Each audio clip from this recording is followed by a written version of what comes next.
جلس الجد كعادته مع حفيده، فسأله الحفيد: كيف أصبح سعيداً يا جدي؟ فأجاب الجد: يا بني، سأعطيك مفاتيح للسعادة، في كل يوم مفتاح، فافهمها جيداً.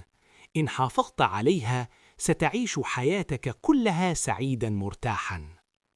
بر الأبوين: أسعد أبويك ببرهما، يسعدك الله لأجلهما. بر أباك وبر الأم، يصرف عنك الله الهم. البر بأبويك نجاتك، والعاق يوما يتندم. كم تعب الأبوان لأجلك، لكي ترتاح وذاق الألم. ازرع تحصد، ازرع بيديك أمانيك، كي ينمو والخير بواديك. إن تزرع خيرا تحصده، أو تنشر شرا يأتيك. انثر إخلاصا وحماس، لتفوز بحبك للناس.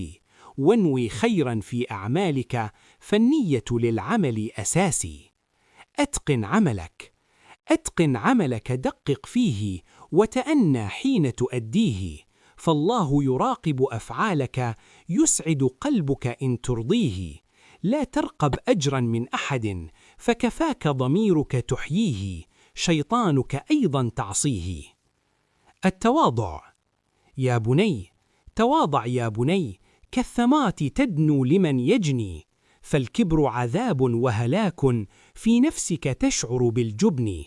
تجد الناس تحب حديثك، صدق النفس يكون أنيسك. وتنير الأكوان شموسك، ما كان المتكبر يبني. الدنيا دائرة تدور فيها. فضلا لا تنسى الاشتراك في القناة والإعجاب بالفيديو.